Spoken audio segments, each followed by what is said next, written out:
Today I will describe you about the lymph. Students, so see here, lymph is a type of fluid, connective tissue. It is colorless fluid that is filtered out. जो यह colourless fluid है जो filtered out होता है, किससे filtered होता है? Blood capillaries से फिल्टर होकर के आता है ब्लड के अंदर। तो अब आरबीसी देखते हैं, बट यहाँ पर आप देखेंगे they are divide of red blood cells. इसमें रेड ब्लड सेल्स नहीं मिलता है। सम ब्लड प्रोटीन, कुछ ब्लड प्रोटीन है, सम वाइट ब्लड सेल्स जो पर्याप्त मात्रा में पाई जाती हैं। ब्लड प्रोटीन और white blood cells they are found in abundance, it means they are found in proper in number, they are more in number. Students, आपने देखा ये एक या फिगर बताया जा रहा है आपको, ये अगर रेड ब्लड सेल ये अगर ब्लड कैपिलरीज हैं और this is the lymph vessel, तो लिम्फ वेसल और ब्लड कैपिलरीज और टिश्यू फ्लूइड एक दूसरे में इंटरचेंजेबल होते हैं, आपस में ये चेंज होते रहते हैं। टिश्यू फ्लूइड अधिक हो जाता है तो ये इसमें आ जाता है, फिर आफ्टर डैट इसमें से ये ब्लड कैपिलरीज में से ब्लड जो है वो लिम्फेटिक वेसल्स में आ जाता है। ये इंटरचेंजेबल होते हैं। आइए देखते हैं कि लिम्फ अगर पाया जाता है इसका क्या फंक्शन है। मेन फंक्शन जो है, it is important carrier of nutrients and hormones ETC। यह इसका मेन फंक्शन होता है कि यह न्यूट्रिएंट्स और हार्मोन्स इत्यादि का ये कलेक्शन कैरियर होता है, इसके थ्रू ये पूरी बॉडी में फ्लो करता है। It carries away from drains the excess tissue fluid. जो एक्सेस अमाउंट में टिश्यू फ्लूइड है वह इसके अंदर चला आता है लिम्फेटिक वेसल के अंदर, और यहाँ से टिश्यू फ्लूइड में एक्सेस अमाउंट के फ्लूइड को बाहर निकाला जा सकता है।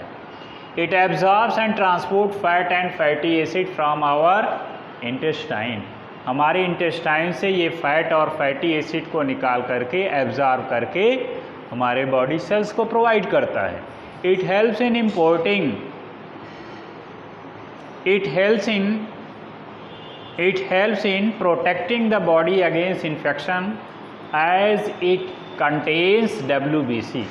आप जानते हैं यह हमारी बॉडी के अंदर प्रोटेक्शन का काम करता है। प्रोटेक्शन इसलिए क्योंकि इसमें WBCs पाए जाते हैं, और WBCs जो होते हैं बॉडी के लिए सोल्जर का फंक्शन करते हैं। They attack on the foreign particles as well as toxic substance as well as other harmful substances, उनको ये समाप्त करने का काम करते हैं।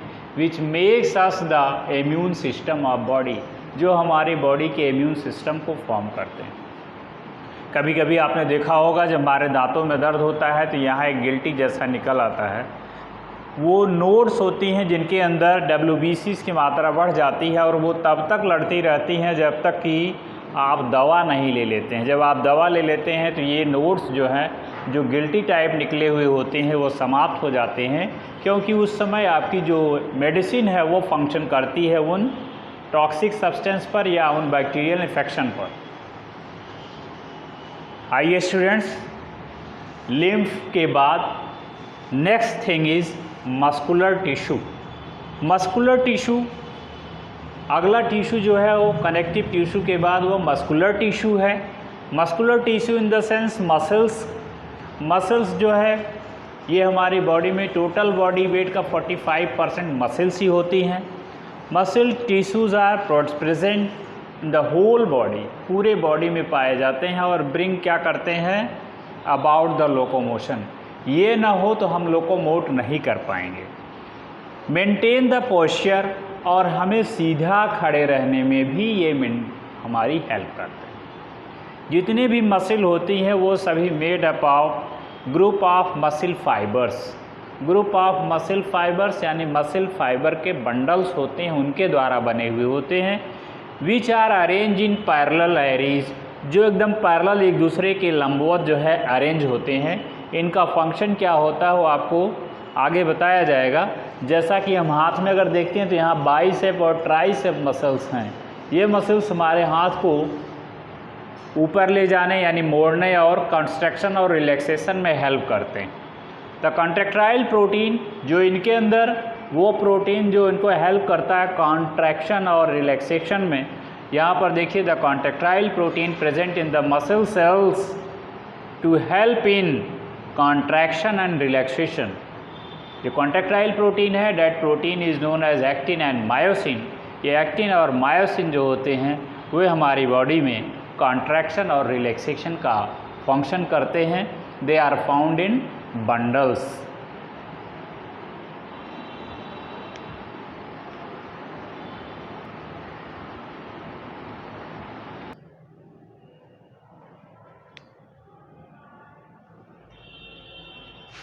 Based on their location, the structure and function, the body contains 3 types of tissues, muscle tissues. Structure के base पर, लोकेशन के बेस पर हमारी बॉडी 3 टाइप के मसल्स को अपने पास कंटेन करती है। One is known as striated muscle, another is smooth muscle and third one is cardiac muscle. 3 प्रकार की मसल हमारे बॉडी में पाई जाती हैं। किस बेस पर, कहाँ पाई जाती हैं? स्ट्रक्चर और फंक्शन के बेस पर। तो सबसे पहले हम स्ट्रिएटेड मसल्स की बात करते हैं। जो स्ट्रिएटेड माने जिसमें बैंड्स, जिसमें स्ट्रिएशन पाया जाता हो। दे आर लॉन्ग, ये लंबी होती हैं, सिलेंड्रिकल होती हैं, अनब्रांच्ड होती हैं, मल्टी न्यूक्लिएटेड होती हैं। They are cylindrical, unbranched, multi nucleated and they are closed, enclosed with a thin and distinct plasma membrane. इनके ऊपर एक पतली सी, जैसे सेल के ऊपर पाई जाती प्लाज्मा मेम्ब्रेन, ऐसे इनके ऊपर एक पतली सी डिस्टिंक्ट प्लाज्मा मेम्ब्रेन मिलती है, जिसको आप सार्कोलेमा कहते हैं। Like that the cytoplasm which is found in this muscles are known as sarcoplasm. और इसमें न्यूमरस कॉन्ट्रैक्टाइल प्रोटीन के एलिमेंट्स पाए जाते हैं, जिसमें thick filament of the myosin का होता है और thin filament of the actin. Actin और मायोसिन के फिलामेंट्स पाए जाते हैं। एक्टिन के फिलामेंट्स जो है वो थिन होते हैं और मायोसिन के फिलामेंट्स थिक होते हैं। They are embedded in sarcoplasm. जो सेल का साइटोप्लाज्म है उसी के अंदर ये एक्टिन और मायोसिन फिलामेंट फिल्ड होते हैं, भरे हुए होते हैं, एम्बेडेड होते हैं, धसे हुए होते हैं और इनको कहते हैं मायोफाइब्रिल्स।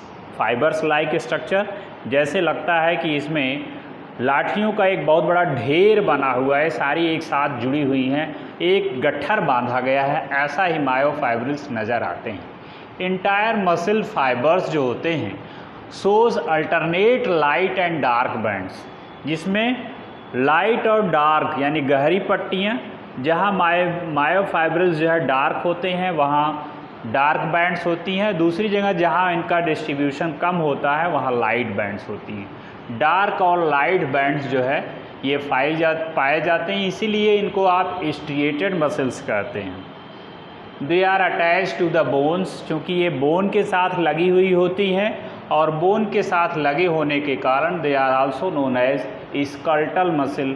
इनको आप स्कल्टल मसल भी कहते हैं, क्योंकि बोन को कॉन्ट्रैक्ट और रिलैक्स करने में ये हेल्प करती हैं। अब लोकेशन की बात करते हैं। फाउंड इन लिम्स, हमारे लिम्स में पाई जाती हैं। Body wall, face, neck and also tongue और फायरिंग्स। टंग और pharynx as well as windpipe में भी ये पाई जाती हैं। स्मूथ मसल्स, फर्स्ट स्ट्रिएटेड है, second one is the smooth. Striated then second one is smooth. Smooth muscles, ये स्मूथ माने चिकनी, तो चिकनी क्यों है? Smooth muscles are found in bundle as seeds of elongated fusiform. जो स्ट्रिएटेड, ये नॉन स्ट्रिएटेड मसल्स हैं जिनको आप स्मूथ मसल्स कहते हैं, these muscles are found as bundle. ये भी बंडल के फॉर्म में मिलती हैं या सीड के फॉर्म में मिलती हैं। लंबी लंबी होती हैं, फ्यूजिफॉर्म में होती हैं। फ्यूजिफॉर्म का मतलब बीच में मोटा और किनारों पर शकरे होते हैं। जैसे आपने देखा होगा कुछ ऐसी वेजिटेबल्स हैं जो जैसे किनारों पर वो दोनों किनारों पर पतले होते हैं और बीच में मोटे होते हैं। ऐसे ही इस प्रकार के स्ट्रक्चर को आप फ्यूजिफॉर्म स्ट्रक्चर कहते हैं। Each muscle is covered by plasma membrane, ठीक उसी प्रकार जैसे ऊपर बताया गया है, यहाँ भी मसल प्लाज्मा मेम्ब्रेन से कवर्ड होती है और उस प्लाज्मा मेम्ब्रेन को आप कहते हैं सार्कोलेमा। ए सिंगल न्यूक्लियस, यहाँ पर मल्टी न्यूक्लिएटेड था, but in smooth cells, smooth muscle cells में you observe that they are uninucleated, they have no bands, इसमें बैंड्स नहीं पाई जाती इसलिए स्मूथ हैं। So they are known as smooth or unstriated muscles. They are involuntary in function because they can not be control directly, ये आपके कहने से ये कंट्रोल नहीं होती हैं, इनका फंक्शन इटसेल्फ अपने आप होता रहता है। कम टू द लोकेशन, ये कहाँ पाई जाती हैं? ये बेसिकली हमारे जो इंटरनल आर्गन्स होते हैं वहाँ पर इंटरनल आर्गन्स में पाई जाती हैं, हमारी ग्लैंड्स में पाई जाती हैं। They are also found in alimentary canal, alimentary canal में भी पाई जाती हैं। तीसरा और अंतिम है जिसे आप कार्डियक मसल कहते हैं। कार्डियक मसल्स जो होती हैं basically they are found in, ये कहाँ मिलती है? In our walls of our heart, heart के वॉल्स में मिलती हैं। ये आपस में एक दूसरे से कनेक्टेड होती हैं, जिनमें जॉइंट नहीं पाए जाते हैं। दे आर आल्सो यूनिन्यूक्लिएटेड होती हैं और ये बिना रुके, without fatigue they are working on, और एक सेल दूसरे सेल को जो भी इंफॉर्मेशन होती है वो एक सेल दूसरे सेल को फॉर्म करती है, देती है, और ये सब मिलकर के एक यूनिट का जैसा फंक्शन करते हैं। इसीलिए हमारा हार्ट जितनी मसल हैं कंपोजिट वर्क करती हैं एक साथ, उसमें रिदमिक कॉन्ट्रैक्शन एंड रिलैक्सेशन होता रहता है। तो इस प्रकार से स्टूडेंट्स ये आपका मसल्स का टॉपिक कंप्लीट होता है। थैंक्स।